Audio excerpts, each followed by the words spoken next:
Welcome everyone, it's Michael DeHaan from Care to Grow, and I've got Vanessa Janssen with me today. How are you, Vanessa? Good, thank you. Happy to be here, Michael. Yeah, thank you for having us.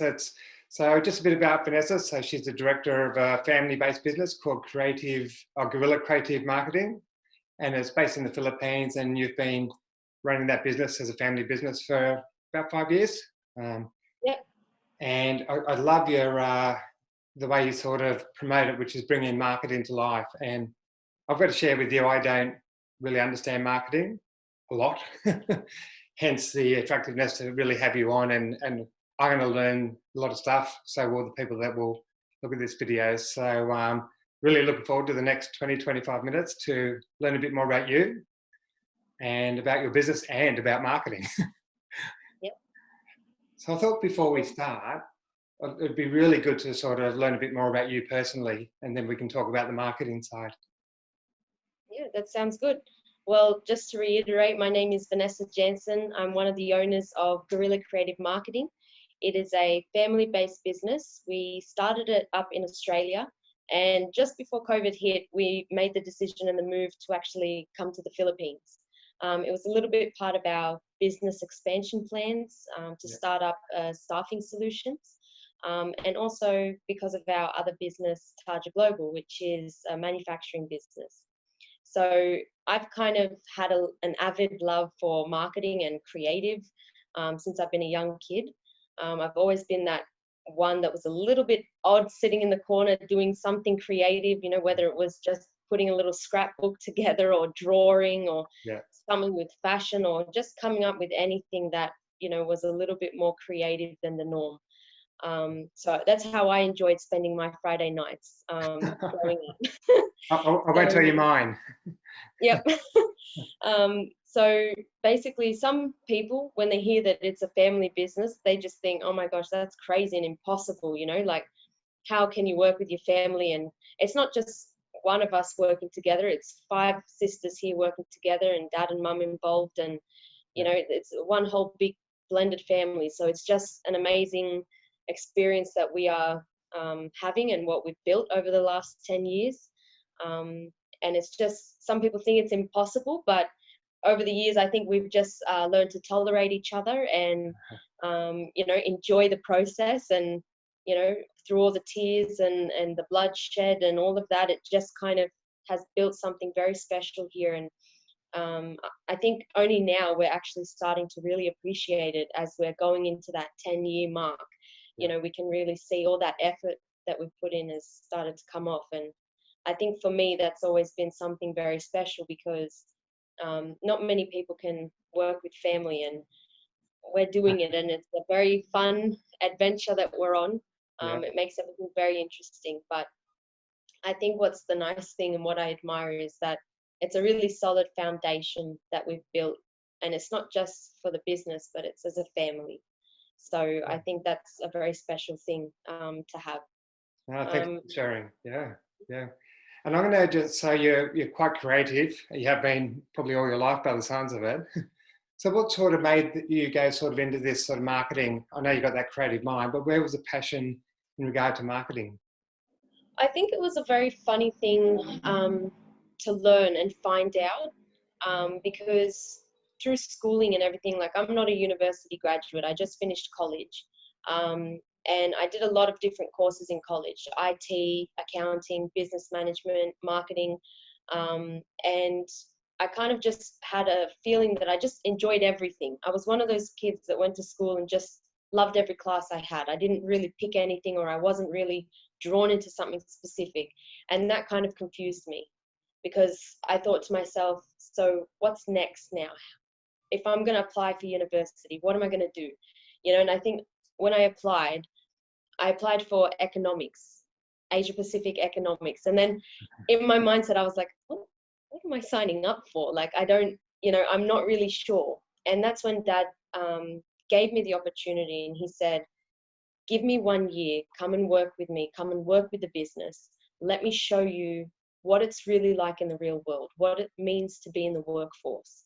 Yeah. So that was a really scary jump for me because I was always a schoolgirl, someone who just loved school, loved the idea of university and going there and making something of myself. So it was something that I really wanted to expand myself in. So Yeah. totally doing the opposite of that, was moving overseas, working in an international business, and I was put straight into international sales and marketing. Right. I think Dad has a really good thought feeling when he can see someone and he can kind of see where they're going to be placed in the company. He's got that really good gauge on him. Yeah. So he kind of, and it's funny because when we looked back, 6 months after I was in the job and working on it, it was funny that in my schooling results, out of that class for the marketing, I think I was the only one that got the top mark. And it just hit me. I was like, was I always meant for sales and marketing? Was that just something that was in me and I didn't recognize it? I didn't see it, Yeah. because it was something that I couldn't put my finger on. And I just knew that I just couldn't decide on what I wanted to be in life. And this just gave me that opportunity. So when I went into it, I just went in it really fresh. And marketing just kind of came out of me, and the creative side of me was really in touch with it. So I was able to explore myself, and that was very empowering, being 18 and being able to have an opportunity to actually empower myself and find something that I may not know I'm good at it, but I can actually have that freedom to explore it and not be so restricted and caged in something. Was a very empowering thing for me. Yeah, thank you for sharing that. And obviously, your dad saw something. I mean, your dad knows you quite well, but Yes. he obviously saw. And sometimes we can be blinded by, again, going down a certain pathway. So it sounds like your sort of dad challenged you and created where you are now. So, well, you've created it, but thank you for sharing that. Yeah. So that's, I suppose, a bit about you and about that passion. Now, let's get to the marketing, bringing marketing to life. And that's a pretty powerful saying. And again, I probably don't use it well in my business. So I'd be really interested in the story around marketing and how that sort of supports businesses to tell their story. Yep. I think the big thing was that when I actually started with the company 4 years ago, Guerilla Creative Marketing, it was really about something that we experienced in our business, which was when we explored marketing as a completely new to it as well. We just kind of started off with basic knowledge, and then when we started to launch our own brands, that's when it really hit us that there is a different level of marketing that's required. And it was something that when we went out into the world and actually tried to get that from people, it was very generic styled marketing, and it was things that couldn't resonate with what we were trying to create, which was something that was standing out a little bit out of the norm. And that's where I think the concept of guerrilla creative marketing really spoke to us. It was about really finding a company that would jump on with our philosophy and really understand our concept. I think that's the biggest thing when it comes to marketing. There's a lot of misconceptions. There's a lot of people who will just kind of take a business like yourself and just give you the basic rundown of what you need, right? What you need to get started and get out there. Yeah. But there's a difference when it comes to people who have a very strong purpose in business, and they've got an image that they really need to build up and showcase to the world.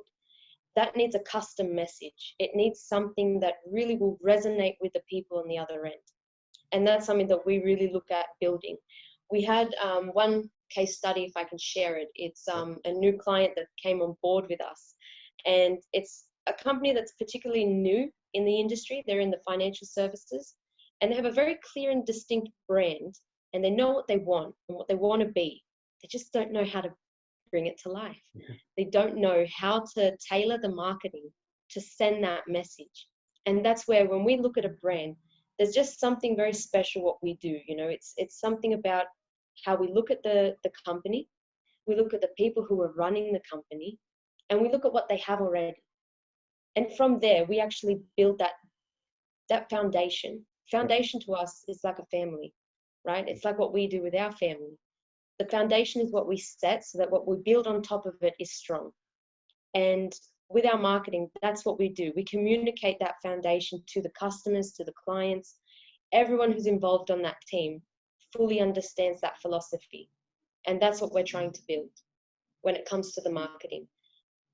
When we created this for that customer and we showed them what we've decided, how they can brand themselves online, they were amazed to see the graphics that are associated with it, the content, and how it really resonates with the image they're trying to put out there. Yeah. And some people aren't aware that that's how their brand is being communicated. And that is the key. Really putting things out there that are authentic, not standard, you know. And I think this sometimes when people ask, they say, can I, you know, do you use Canva? Can you guys give us those Canva, this and that? Because Canva is very generic. It's a template. It's a standard. And there's nothing wrong with using it. But having that guerrilla touch on it, that spin, is vital because it makes your company you. And at the end of the day, people are doing business with you. So you can't just put that standard blanket on everything. You've got to make it you, because it's your purpose, it's your passion, it's how your image is looking to your customers and who you want to attract.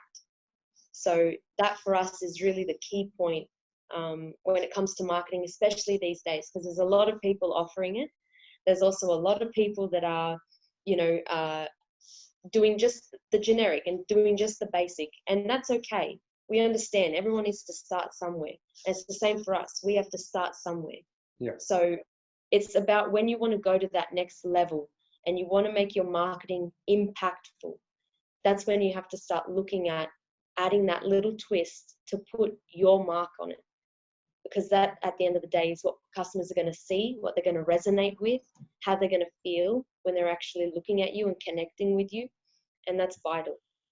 Yeah, no, thank you. That's a great share. I appreciate that. And because I've always thought of marketing as a website. Yep. Really. And and then I sort of morphed and said, okay, marketing is a website. And it's also social because building a brand. I get that. Yep. What else should we be looking at? So, and I like when I sort of going to meet with someone, I'll go generally to LinkedIn, Facebook. I'll go to their website a little bit, not a great deal, just to try and get some information. So, but what else should we be looking at to, as I said, really enhance our story? In any other sort of medium or? Yep. I think it's all about having the connectivity of it, right? And the consistency. Yeah. So when we say marketing, marketing has to be in everything that you do. Marketing isn't, and that's why it has to be authentic, because you can't put up an image on your website and then the way you talk with your clients through your email or when you send them a proposal, it's a totally different vibration, I'll call it. Yeah. So it has to be a very consistent vibration from everything that you do, whether it's in your website, your social, the way you write your emails, the way you do a presentation. It all has to be present and consistent. And that's where branding and marketing, they kind of join paths at that point, because branding is the structure, marketing is the implementation. And when you put them together, you've actually got a complete picture. Yes. And that way as well, when people look at your business, they see you and they see the authenticity, because the way you represent yourself online and offline connects. And that's really important. That connection, sometimes people forget, because, you know, I understand sometimes it comes down to timelines, budgets, you know, and you're trying to look at the best thing, you know, the best foot to put forward first. And that's fine. That's part of growing your business. When you start going up higher and you're trying to look at how you can really resonate and connect with your customers, especially now, especially after COVID, digital is going to be the, you know, the number one way where people are going to, as you said, you first check out the website, you check out the social, you check a little bit here. This is how people are going to actually associate you and trust and your business. So those things have to align. Yeah. And if people can actually feel that, and they actually know, okay, so this is Michael, this is his business. When I spoke with Michael, he showed me this and this and that, and it all connects. It's all, okay, I feel like this is right. You know, I feel comfortable. I feel confident, you know, and I think that's really the key. Sometimes people don't realize that when you're building something with someone, a connection, especially online, you have to build and earn the trust. Yeah. And also evoke confidence from your business. So it's really vital that all of that is connected and that you've actually brought it to life through your marketing, online and offline. Yeah, no, I know. And what I picked up there is I'm big on trust. So again, and I even do it subconsciously, I'd imagine, where I'm looking at something, listening to what their words are, and if there's a misalignment, it sort of creates that distrust. Yeah. So that's great feedback. So that's a very big learning for me today. So thank you. No problem. So I'm going to ask a question. So if you looked at my website, which I don't, but are you able to sort of support someone in regard to giving them some ideas? I'm putting you on the spot here in regard to anyone that wants to connect with you, but everyone's got a website and you don't know what you don't know in a sense. Yep. So normally what we do is when we see a customer and they present to us, you know, that they'd like some help and they're not sure yet what they're looking for. Yeah. This is the part where I really jump into action, because I'm that person where I'm not looking to sell you something if you don't need it. So I'm really a big believer on that. I'm someone who I'd rather put forward what I know you need to go to that next level, because that's what it's about for me. If I come in and I just help you stay at where you're at, I don't see how I'm adding value to your business or to you. Yes. So for me, it's important that when we look at a client's website, we have a bit like an analysis or a checklist. So we'll basically scan through the website and say, okay, these are the items that you're missing. These are the items that would be great if you could have it, so that you can go to that next level and offer something more to your customers. And then that's how we put a proposal together. So we actually show you what you're missing, what you could fix yourself if possible, or with us. And then we show you how to get to that next level. So what you're missing currently, that would actually help expand you from where you are at the moment. Yeah. So is that a discovery meeting? Is that a meeting online? For how long does that go for? Is that normally it ranges from about 15 to 30 minutes. We don't usually let the meetings go any longer than that, because we're pretty straight shooters here. You know, we like to be, you know, very on point and transparent. So we don't want to, as I said, we don't like to sell things that you don't need. So it's all about just being transparent. You know, sometimes our customers, we find that they've got a broken link somewhere, you know, they didn't have their social media connected. So we'll just say, oh, by the way, this is there, so you should fix that one up straight away so people can find you. It's all about adding value to each other, you know. We get value by having a great customer, you know, and that's our thing. And, you know, we add value to the customers by actually offering a service that actually helps them move up or get to the point where they want to be as of this year or next year. So it's just all about being impactful. No, thank you for that. And what I got, because the marketing to me was a little bit, I'm not going to call it dry because I don't understand it, where you brought emotion to it, you brought value to it. So thank you for that. I think you can certainly look at it a different way, where it's that storytelling, it's your actual purpose, your why. So bringing that to life. And so no, it has to be your why. It has to be your why being showcased. So So how could people get in contact with you, Vanessa, if they wanted to discuss it further? Yeah, well, I'm always available on LinkedIn. I'm trying to build up my profile there as well. So I'm happy for people to direct message me there for sure and connect with me. I love it. Email is also another one. So vanessa@guerillacreativemarketing.com, and also through the website, feel free to. And I'm always open for a call as well. So happy to arrange an appointment to have a chat through Zoom. And thank you very much. So I appreciate that. And thank you for taking the time to speak with me today. I've learned something, and I'm sure other people will learn a lot from it. So thank you. Right, I appreciate it. I hope so. All the best. Thank you so much, Michael. All right. Bye.